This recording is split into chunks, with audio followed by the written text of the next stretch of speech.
पाकिस्तान जो कभी न्यूक्लियर हथियारों की ताकत की बात पहलगाम हमले के बाद कर रहा था, अब उसी पाकिस्तान के नेता अचानक भारत से बातचीत को बेताब हुए जा रहे हैं, क्योंकि पाकिस्तान को लग रहा है कि भारत अब भी उनके आतंकी ठिकानों पर फिर से हमला कर सकता है। क्या 18 मई के बाद भारत पाकिस्तान में फिर तनाव और बढ़ सकता है? लॉक ले लिया गया। क्या 6 दिन से जारी सीज फायर में 2 दिन बाद कुछ बदल सकता है? अभी खत्म नहीं हुआ है। जो कुछ भी हुआ है वह सिर्फ एक ट्रेलर मात्र था। अब समय आएगा, जब भी सही समय आएगा, तो हम पूरी पिक्चर भी दुनिया को दिखाएंगे। क्या 4 दिन में हारा पाकिस्तान अब 4 दिन में फिर से कुछ प्लान करने वाला है?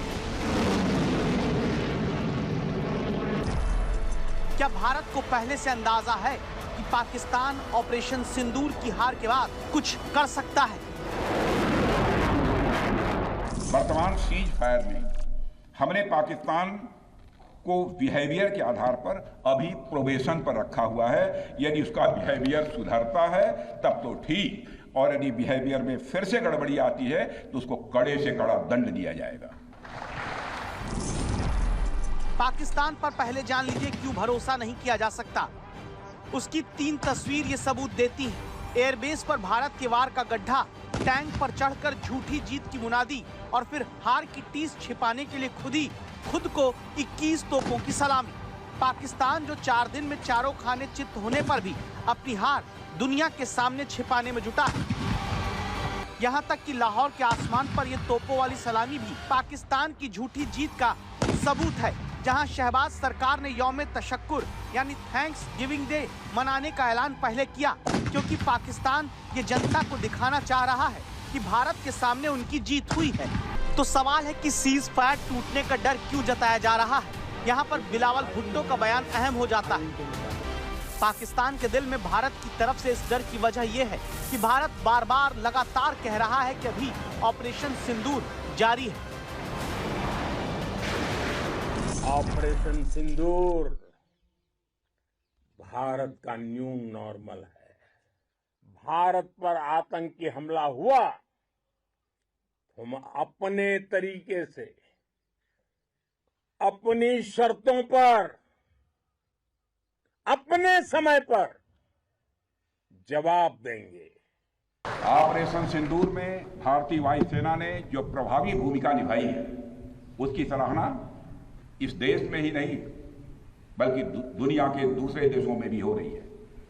आपके इस ऑपरेशन में न केवल दुश्मनों को डोमिनेट किया है आपने, बल्कि उन्हें डेसिमेट करने में भी कामयाबी हासिल की है। भारत अगर कहता है कि ऑपरेशन सिंदूर खत्म नहीं हुआ और अभी केवल सीमा पर सैन्य कार्रवाई रोकी गई है, तो इसकी वजह पाकिस्तान ही है। पाकिस्तान के आतंकियों को अब भी मारने का काम जम्मू कश्मीर में सुरक्षा बल कर रहे हैं। ये पाकिस्तान के आतंकी ही थे जिनकी वजह से पहलगाम हमला हुआ और भारत को ऑपरेशन सिंदूर को अंजाम देना पड़ा। ऐसे में माना जा रहा है कि जो पाकिस्तान आतंकियों की मौत पर सैल्यूट करता है, जो पाकिस्तान आतंकी ठिकाने की बर्बादी पर उसे बनवाने का वादा करता है, जो पाकिस्तान कहता है कि आतंकवादी के परिवार को मुआवजा देंगे, उस मुल्क से भले सीमा पर सीज फायर हो जाए, लेकिन उस पाकिस्तान पर भरोसा नहीं किया जा सकता। पाकिस्तान को सीज फायर के बाद अंदाजा हो चुका है कि भारत अभी रुकने वाला नहीं। वो हर तरीके से इस बार पाकिस्तानी आतंक का इलाज करने में जुटा है। यही वजह है कि पाकिस्तानी प्रधानमंत्री शहबाज शरीफ और कभी न्यूक्लियर ताकत की बात करने वाले पाकिस्तानी विदेश मंत्री इशाक डार दोनों अब सैन्य स्तर की बातचीत से ज्यादा इस पर जोर देने लगे कि भारत से राजनीतिक, कूटनीतिक स्तर पर आमने सामने बात शुरू हो जाए। कंपोजिट डायलॉग के बहाने असल में पाकिस्तान खुद को बचाना चाहता है, क्योंकि भारत बार बार कह रहा है कि ऑपरेशन सिंदूर अभी खत्म नहीं हुआ। भारत कह चुका है कि पाकिस्तानी न्यूक्लियर हथियार पर IAEA की निगरानी हो, क्योंकि सिंधु समझौता निलंबित होने से पाकिस्तान में शहबाज सरकार पर दबाव बढ़ने लगा है। और पाकिस्तान को भारत ने यह भी साफ कर दिया है कि बात होगी तो सिर्फ आतंकवाद और POK पर। अगर पाकिस्तान से बात होगी तो टेररिज्म पर ही होगी।